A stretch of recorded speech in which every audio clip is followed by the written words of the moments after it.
What's going on, everybody? Today we're going to go into the prep for week 3 of our training. You are going to have some extra things this week. Listen, if there's one thing I'm not, it's a wealthy man. But of course you can help me out with that if you want to subscribe to the channel, watch all our videos, and hit those like buttons. We'd really appreciate that. But what we're going to do today is try and help you figure out some ways that you can move into the next phase of tracking without going broke.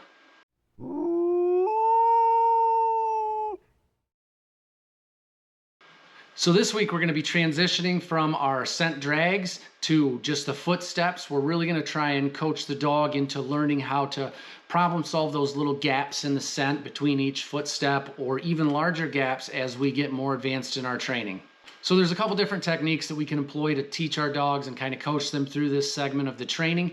But today I'm just going to focus on, really getting into the equipment that you might need as you're moving into this section. Now, you can spend a couple $100, or you could just go to the hardware store or find stuff laying around the house that you can use and do it for either what you have laying around the house or for a few dollars at the hardware store. So I'm going to show you a little bit of the equipment that you can use to help your dog through this next section. So first up, we're going to talk about the tracking shoe. You can spend a couple $100 on these things, and they're really great for convenience. So basically what it is it's a boot you're going to put on your boots. Add your whatever style straps you want. You can use like snowboard bindings. I just use these pull straps. And then right here is where you're going to put your deer leg. So in here you're going to strap this in just using hose clamps, and then you're going to walk around the woods like an idiot pretending that you're a deer. That's one method. Now the cheaper method, or less expensive method, I guess not cheaper, but the less expensive, is going to be to build your own tracking sticks. Now what you'll need for this is, one, a broom handle. We are going to need a coupler for PVC pipe, a reducer for the same size pipe, and a short piece of PVC pipe.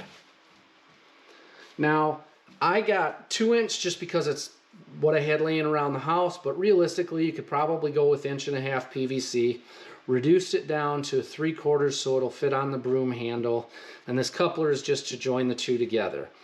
If you go to the hardware store, to make 2 tracking sticks, it's probably going to cost you around 30 bucks. I just had this stuff laying around the house. I used 2-inch PVC. You could realistically probably get away with 1.5", but it's what I had laying around, so it's what I'm going to use. So you're going to need a piece of PVC that you're going to measure against your deer leg, and you want a little bit of the deer leg sticking out. And then we're going to take our coupler and we're going to stick our coupler on, and then we're going to stick our reducer. Now this is, I'm using 2-inch PVC, so this is a 2-inch to a 3/4 I bought threaded. You slap that together, glue all that together, and then basically our stick is going to jam in the end here, and this is going to make our tracking stick. So once our stick is made, usually what I would do is I would take one leg and put it hoof side down. So now you've got your hoof side down, your leg is sticking out. You're going to screw these screws in and tighten it up. And then on the other one, I would do one with the tarsal gland, and I would put the tarsal gland down. So we got that down, that down. That way we're encompassing all of the deer scents that they may encounter while on a track. So hopefully this helps you get ready to move into week 3, where we're really going to transition from those drags to more of a realistic style of tracking where there's going to be gaps in the scent. Stick with it, guys, and if you haven't yet, I'll leave some links up here to some of the other videos in our training series, and we hope to see you next time.